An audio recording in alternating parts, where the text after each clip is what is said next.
नमस्कार, न्याय टीवी में आप सभी दर्शकों का स्वागत है। कोर्ट राउंडअप की खबरें अब विस्तार से। सुप्रीम कोर्ट के जज जस्टिस डी.वाई. चंद्रचूड़ कोरोना संक्रमित पाए गए हैं। उनके एक स्टाफ सदस्य की रिपोर्ट भी पॉजिटिव आई है। बताया जा रहा है कि चंद्रचूड़ की रिकवरी अच्छी है, लेकिन उनकी अगुवाई वाली बेंच अगले कुछ दिनों तक नहीं बैठेगी। कोरोना संकट से संबंधित केसों की सुनवाई जस्टिस चंद्रचूड़ की अगुवाई वाली पीठ कर रही है और गुरुवार को अगली सुनवाई होने वाली थी। जज की अनुपस्थिति में मामले की सुनवाई टाली जा सकती है। गुजरात हाईकोर्ट ने मंगलवार को राज्य सरकार को कड़ी फटकार लगाई। न्यायालय ने किसी अप्रिय घटना से बचने के लिए सरकार को सभी अस्पतालों में अग्नि सुरक्षा के मानदंडों के अनुपालन के न्यायिक आदेशों को लागू करने में विफल पाया और सरकार के रवैये पर कठोर टिप्पणियां की। हाल ही में भरूच अस्पताल में आग लगने से हुई 18 मौतों के मद्देनजर जस्टिस बेला त्रिवेदी और जस्टिस भार्गव डी करिया की खंडपीठ ने कहा कि सतर्कता नहीं बरतने पर राज्य की ओर से ये अवमानना है। सुप्रीम कोर्ट ने बुधवार को गौतम नवलखा द्वारा दायर याचिका को खारिज कर दिया, जिसमें भीमा कोरेगांव मामले में डिफॉल्ट जमानत की मांग की गई थी। नवलखा गैर कानूनी गतिविधि निरोधक अधिनियम के तहत आरोप पत्र दाखिल करने की अवधि की गणना करते हुए 2018 में अपनी गैर कानूनी हिरासत की 34 दिन की अवधि को शामिल करना चाहते थे। जस्टिस यूयू ललित और जस्टिस के.एम. जोसेफ की पीठ ने बॉम्बे हाईकोर्ट के फैसले की पुष्टि करते हुए नवलखा की याचिका खारिज कर दी। पीठ ने 26 मार्च को फैसला सुरक्षित रख लिया था। मध्य प्रदेश हाईकोर्ट ने सोमवार 10 मई को इस तथ्य के मद्देनजर कि मध्य प्रदेश की सभी जेलें में उनकी क्षमता से दोगुनी तादाद में कैदी है, उनकी तादाद को तुरंत कम करने का निर्देश दिया। मुख्य न्यायाधीश मोहम्मद रफीक और न्यायमूर्ति अतुल श्रीधरन की खंडपीठ ने इस मामले में दायर एक रिट याचिका पर दिशा निर्देश जारी किए। ये याचिका देश और मध्य प्रदेश में कोविड-19 की दूसरी लहर के बाद जेलों की अमानवीय स्थिति को देखते हुए दायर की गई थी। हाईकोर्ट ने राज्य में कोविड-19 की असाधारण स्थिति को देखते और इस मामले पर 23 मार्च 2020 को जेलों में कोविड-19 की स्थिति पर सुप्रीम कोर्ट के आदेश को ध्यान में रखते हुए उत्तरदाताओं को दिशा निर्देश जारी किए। कर्नाटक हाईकोर्ट ने कहा कि पुलिस को लॉकडाउन उल्लंघनकर्ताओं के खिलाफ अधिक बल का इस्तेमाल करने से बचना चाहिए। मुख्य न्यायाधीश अभय एस ओका और न्यायमूर्ति अरविंद कुमार की एक पीठ के सामने एमिकस क्यूरी एडवोकेट विक्रम हुईगोल ने लॉकडाउन नियमों के उल्लंघनकर्ताओं के खिलाफ पुलिस लाठीचार्ज के बारे में रिपोर्ट दी। उन्होंने 30 मार्च 2020 को अदालत द्वारा जारी आदेश के बारे में अदालत को सूचित किया, जिसके द्वारा पुलिस महानिदेशक को निर्देश दिया गया था कि लॉकडाउन को लागू करने के लिए अधिक बल का उपयोग न करने के लिए एक सर्कुलर जारी करे।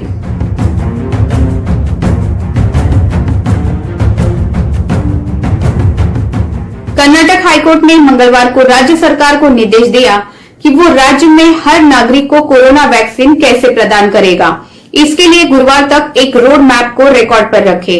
मुख्य न्यायाधीश अभय ओका और न्यायमूर्ति अरविंद कुमार की खंडपीठ ने कहा, हम राज्य सरकार को निर्देश देते हैं कि वो रोड मैप को रिकॉर्ड में दिखाए और बताए वो लाभार्थियों को कैसे वैक्सीन प्रदान करने जा रहा है, खासतौर से उन लोगों को जिन्होंने पहली खुराक ली है और अब दूसरी खुराक का इंतजार कर रहे हैं। राज्य सरकार कैसे उन लोगों को दूसरी खुराक प्रदान करने जा रही है जिन्होंने पहली खुराक ली है। राज्य सरकार 45 वर्ष से अधिक आयु वालों को टीका लगाने का लक्ष्य कैसे प्राप्त करने जा रही है। ये कैसे समाज के कमजोर वर्गों तक वैक्सीन पहुंचा रही है, उन्हें टीका लगाया गया। राज्य सरकार को गुरुवार को एक रोड मैप के साथ कोर्ट में आना चाहिए।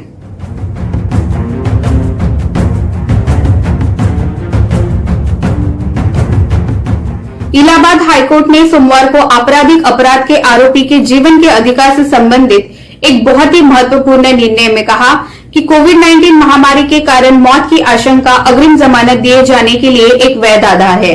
न्यायमूर्ति सिद्धार्थ की एकल पीठ द्वारा ये आदेश राज्य में अपर्याप्त चिकित्सा सुविधाओं को देखते हुए पारित किया गया है, जो सामान्य समय में सामान्य प्रक्रिया के अनुसार गिरफ्तार किए गए आरोपी व्यक्तियों के कोविड-19 के कारण जीवन के खतरे को देखते हुए अग्रिम जमानत देना चाहिए। सिंगल बेंच प्रतीक जैन की अग्रिम जमानत अर्जी पर सुनवाई कर रही थी, जिसमें धोखाधड़ी के एक मामले में संभावित गिरफ्तारी के कारण मौत की आशंका जताई गई थी। न्यायमूर्ति सिद्धार्थ ने कहा कि असाधारण समय के लिए असाधारण उपाय की आवश्यकता होती है और कानून की इसी तरह व्याख्या की जानी चाहिए। इलाहाबाद हाईकोर्ट ने मंगलवार को निर्देश दिया है कि उन व्यक्तियों की मृत्यु की गणना रिकॉर्ड बनाए रखने और शवों के दाह संस्कार के उद्देश्य से कोविड मृत्यु के रूप में मानी जाए, जिनको एंटीजन टेस्ट के बाद कोविड-19 वायरस से प्रभावित होने वाला संदिग्ध माना गया था। न्यायालय ने उल्लेख किया कि राज्य में टेस्ट की संख्या में कमी आई है और ये भी स्वाभाविक है कि कोरोना जैसे लक्षणों का अनुभव करने वाले लोग अक्सर आरटी-पीसीआर या अन्य सत्यापित कोविड टेस्ट नहीं करवाते हैं और उनकी मृत्यु को कोरोना से होने वाली मौत नहीं माना जाता है। न्यायमूर्ति सिद्धार्थ वर्मा और न्यायमूर्ति अजित कुमार की खंडपीठ ने कहा कि ये गंभीर मुद्दा है क्योंकि ऐसे कोविड संदिग्ध व्यक्तियों के शव उनके परिवारों को सौंपे जा रहे हैं, जिससे वायरस का आगे प्रसार होने का जोखिम बढ़ जाता है। पीठ ने कहा कि राज्य में होने वाली टेस्टिंग के संबंध में जो आंकड़े एफिडेविट में दिए गए हैं, वे आश्चर्यजनक रूप से खुलासा करते हैं कि टेस्ट की संख्या में कमी आई है।